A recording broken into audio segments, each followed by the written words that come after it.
So hello friends, today is my third day of Miranpur Katra. তো আজকে আমি সারাদিন কি করলাম সবকিছু বলবো এই ভিডিওর মধ্যে। So let's begin start the video. তো আসসালামু আলাইকুম ফ্রেন্ডস, আজকে সকাল সকাল উঠে দেখছি যে নাসির ভাই বাড়ি যাওয়ার জন্য সামানগুলো গুটোতে লেগেছে। সরি ভুল করে বলে ফেললাম, আমরা তো এখানে আরো 2-3 দিন থাকবো। দেন ঘুম থেকে উঠে দেখছি যে অলরেডি দুপুর হয়ে গেছে, তাই আমরা তাড়াতাড়ি করে ফ্রেশ হয়ে চলে গেলাম লঙ্গারখানায় খাওয়া দাওয়া করার জন্য। এখানে কিন্তু খাওয়া দাওয়া সার্ভ করার সিস্টেমটা আমাকে প্রচুর ভালো লাগলো। একদিক থেকে খাবার উঠিয়ে দিচ্ছে এবং সবাই হাত দিয়ে ঠেলে ঠেলে একে অপরের কাছে প্লেটগুলো পৌঁছিয়ে দিচ্ছে। এবার খাওয়া দাওয়া শেষ করে আমি রাহুল দায়ের সঙ্গে বেরিয়ে পড়লাম হুজুর কাসিম আলী কালিমের মাজারে পাশে চা খাওয়ার জন্য। চা খেয়ে ফেরার সময় আমার দেখা হয়ে যায় দুটো ছোট ছোট বন্ধুর সঙ্গে, যারা মাটি থেকে কি যেন উঠিয়ে মুখে দিচ্ছিল। এবার আমি মাজার শরীফে গিয়ে দেখছি যে চাদর পশির কাজ স্টার্ট হয়ে গেছে, তাই আমি তাড়াতাড়ি করে বারান্দায় গিয়ে বসে পড়লাম। ওখানে গিয়ে দেখছি যে যাদের যাদের গলা শুকিয়ে গেছে তাদেরকে জল সার্ভ করা হচ্ছে। এই জিনিসটা দেখে কিন্তু আমি পুরোটাই ইমপ্রেস হয়ে গেলাম। তারপরে চাদর পশি এবং ফাতিয়ার কাজ ছেড়ে দিয়ে বিকেল বেলা আমি, নাসির এবং তৌসিফ ভাই 3 জন মিলে বেরিয়ে পড়লাম রাইস মিলের দিকে।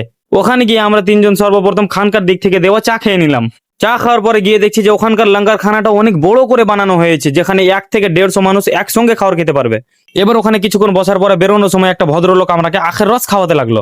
এবং এখানে 1 গ্লাসের এতটা কোয়ান্টিটি আছে যে আমার মতো 6টা ছেলে একটা গ্লাসে খেয়ে নিবে। আখের রস খাওয়ার পরে আমরা 3 জন মিলে হেঁটে হেঁটেই খানকার দিকে রওনা দিলাম। খানকায় পৌঁছানোর পর হুজুর সৈয়দ মুসাদ মিয়া উর্ফ চিশতি হুজুরকে দেখতে পেয়ে গেলাম। তারপর রাত্রিবেলা খাওয়া দাওয়া শেষ করে আবার এশার নামাজের পর মাজার শরীফে ফাতিয়া হয়ে কাওয়ালি শুরু হয়ে গেল। তো ফ্রেন্ডস, আপনারা তো জানেন যে কাওয়ালি শুরু হওয়ার পরে আমি ডেলি ভিডিও শেষ করে দিই। তো আজকেও এখান থেকে ভিডিও শেষ করছি, কিন্তু কালকে আমি একটা নতুন জিনিস দেখাবো, সেই জিনিসটা দেখার জন্য আপনারা রেডি থাকেন। তো ফ্রেন্ডস, আজকের মতো এখান থেকে আবার দেখা হবে আপনাদের সঙ্গে মিরানপুর কাটরা শরীফের 4 নম্বর ব্লগে। তো ভালো থাকেন, সুস্থ থাকেন, বাই বাই।